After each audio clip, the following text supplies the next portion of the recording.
Hi, welcome to the Orlando Sentinel's editorial board interview with candidate for District 43, which is a section of Orange County that is mostly bounded on the north by State Road 50, Colonial Drive, and to the east by 436 or thereabouts, and then reaches all the way down to a very fast-growing portion of Orange and Osceola that is going to be very fast growing. So it's a big district and it's going to get bigger.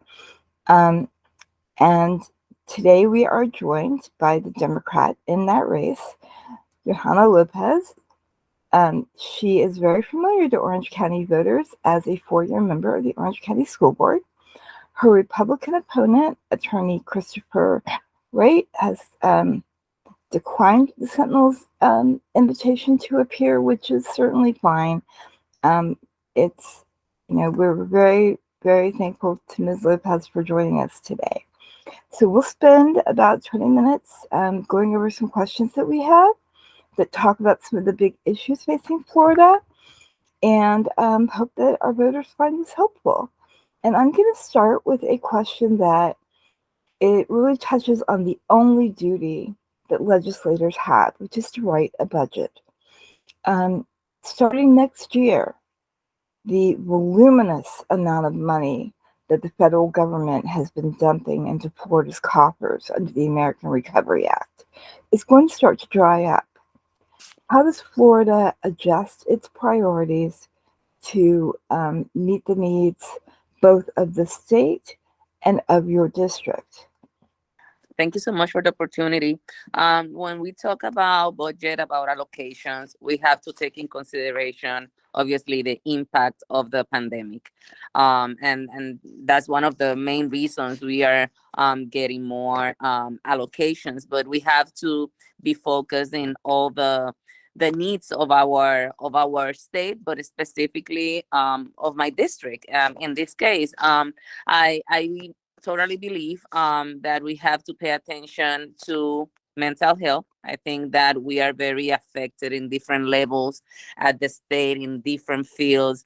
All of our communities are affected, not only the school system, but also our communities in general, our seniors, our single moms, our communities are affected. We should develop bills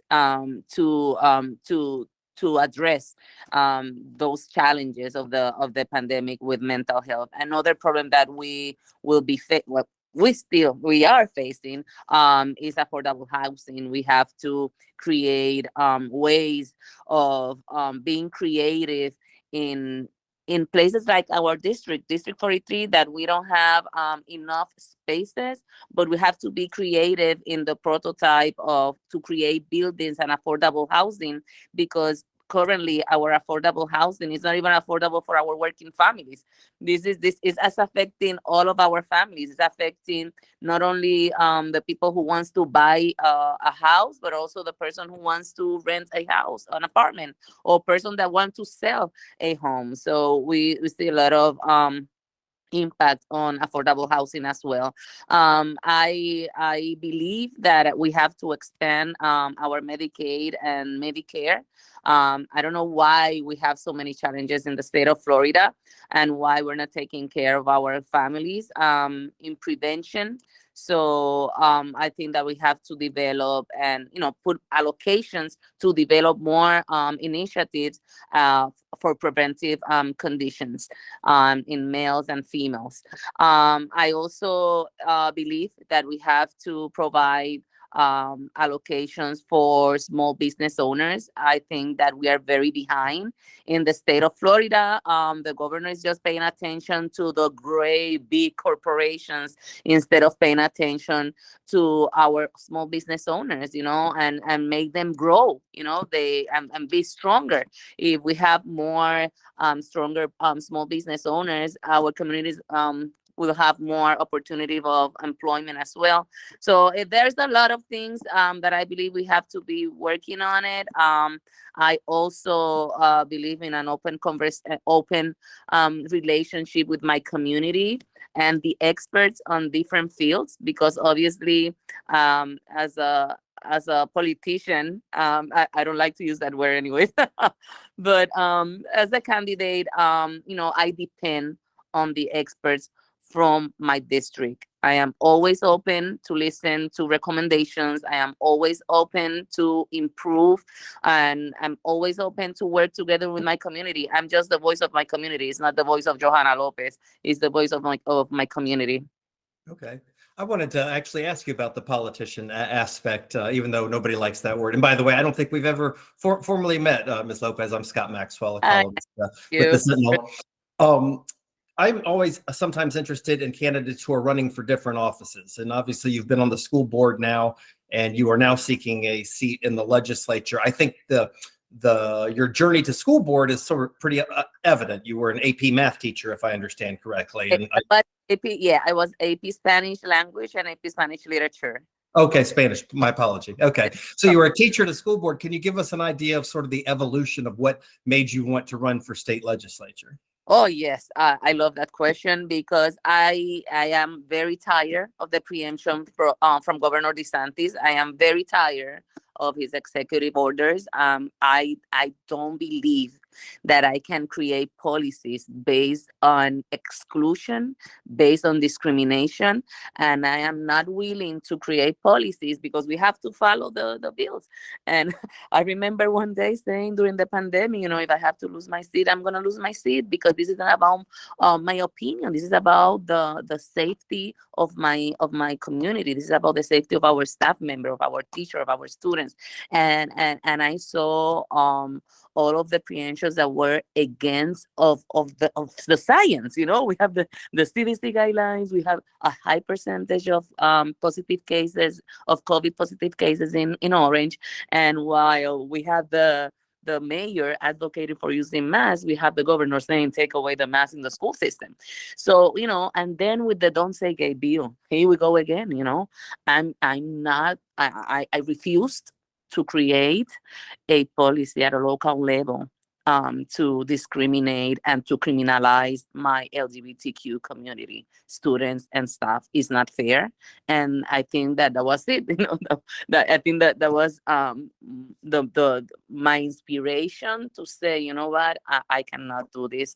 I cannot follow up with this craziness and these bills that are just taking away the main point of the school system. Make the student feel comfortable, welcome, the same way with our staff. Why we have to develop policies to bully our LGBTQ community is ridiculous. So that's why I'm running. If I can ask one follow-up on that, what you just mentioned, you said something interesting. You said you felt like you needed to take a stand, and if you meant you lost your seat, you lost your seat. Can you elaborate on that? Why do you think it could have possibly cost you to lose your seat?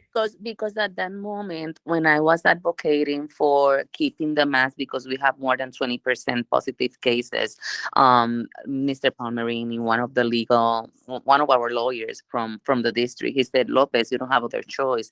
This is an executive order. You have to follow this. I said, well, I still think that it's not appropriate during this moment. And I have discussions with the superintendent and she said, Johanna, you can lose your seat. This is an executive order. This is legal. We have to create a policy based on the executive order.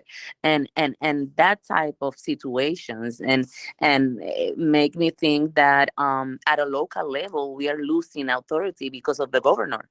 The governor just tried to create bills and take away, through those executive orders, take away the authority of our local government. When we know that the situation that we were facing in Orange County were very different in other counties. He cannot put like a like a share, no, one size fits all, because everybody were facing different situations, and he needs to be like that, to be assertive on each district, and he do it. And we already saw other school board members removing from their seats because they did not want to follow um, mm, with his unfair bills. Okay, thank you very much. No problem. And I had another follow up on that. When you talk about education in Florida right now, one of the biggest issues is whether or not Florida is going to be able to recruit and keep enough qualified teachers to meet its mandate of small class sizes and a high quality free public education for every student. Where can the legislature improve in supporting local school districts in recruiting teachers and other critical staff, which is pretty much all staff? Well, I'm a huge advocate of public education, and I think that one of our of the situation of the challenges of our teachers is having so much responsibilities and not a good salary. You already saw that we did not raise the salary of our veteran teachers the way they deserve.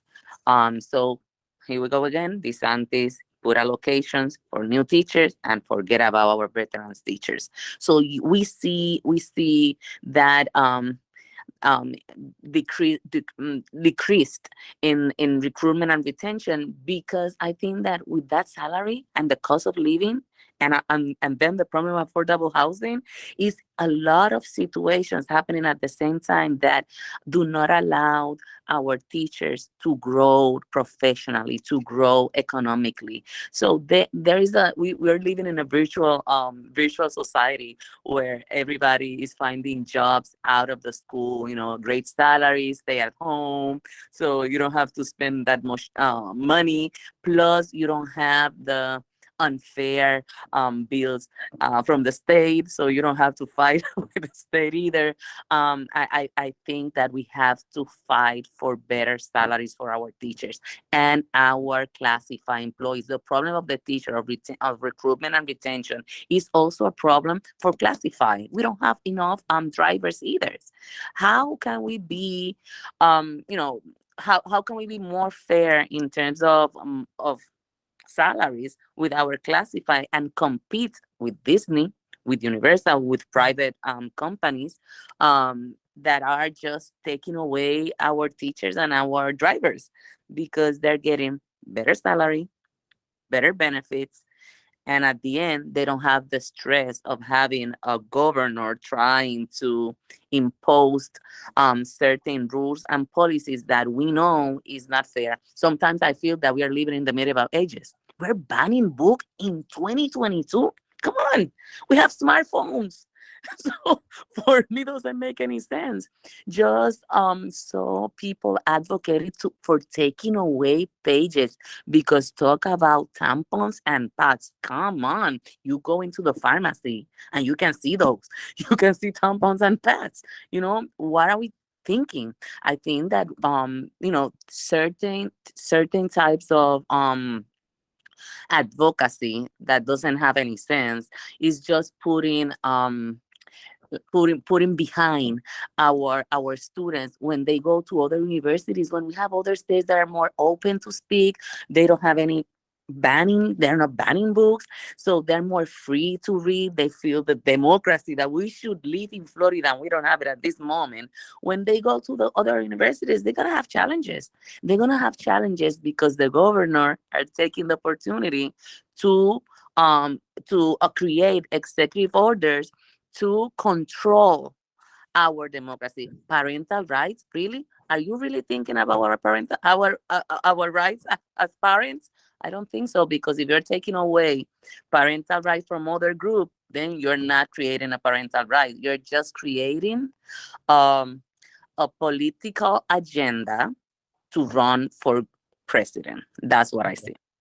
I know we're running out of time, but one of the questions we have tried to ask all of our candidates for legislature has to do with abortion. Since the overturning of Roe versus Wade, that it looks like it's going to become more of a states' right issue, and the governor and the majority party have said they want more restrictions. Can you, with some specificity, say what kind of restrictions, if any, you think there should be on abortion, and what exceptions there should be?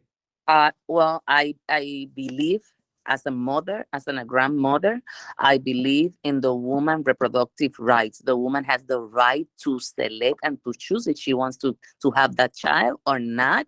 I don't think it's fair for our woman to be criminalized through a bill. And the state of Florida, not even, by incest or rape, they're not taking in consideration anything. For me, it's criminalizing our woman and our people who can get pregnant. I think it's very unfair. I'm gonna fight until the last moment for having our rights. I don't think it's fair. I think it's abusive, and I do not agree with DeSantis and the majority of the legislators that believe in taking away our rights. That they already did it. And just so I can make sure I'm specific, do you believe there should be no governmental restrictions on abortion? It should be. No, of course not. Okay. Of course Thank not. you. Yes. Thanks.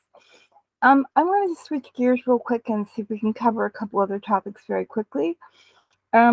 Obviously, the biggest single employer in Central Florida, and especially in Orange County, is tourism. I have two questions on that. The first one is, do you believe that Visit Florida, which is the state's tourism marketing arm, is doing an effective job of promoting the different opportunities for tourism in Central Florida? And then once you've answered that one, I have a follow-up. Yeah, and no, I don't think we are having enough like commercials, and we are not and I had this conversation with another organization with hospitality and lodging.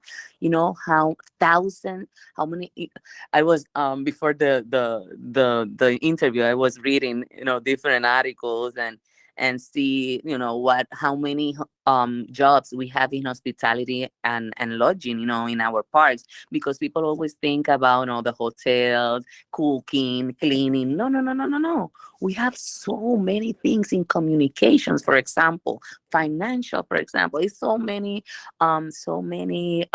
employees, and they are facing a lot of problems with employment. So why we don't create like a partnership with the school system so we can develop like programs to provide certifications and at the same time give them money, like salaries for having that experience in this field of tourism, by internships while they're completing their certification, plus having credits for graduation. So we are helping them. Anything against fast food, but that's a better opportunity so they can continue studies. If they want to continue up a secondary education, they can start in the tourism side with employees. And I think that there's a lot of opportunities in the tourism field, and we are not exploring enough. I think that there's a lot of opportunities for our and also to strengthen the tourism of Central Florida, because maybe we have a lot of people coming from other state, but we are not providing enough opportunities here in Central Florida and creating those partnerships with students and people that doesn't have at least certifications. We can create like an opportunity so we can become we can improve economically and live in a better condition. Here we go again. Affordable housing is a challenge. So how can I live in a place that everything is very high in cost, but I don't have opportunities to grow professionally and get a better salary? And then the follow-up, and this is one that my colleague Scott has been very doggedly pursuing, is that Orange County rakes in a tremendous haul in tourism development taxes every year, but they have significant handcuffs in how they can spend that money.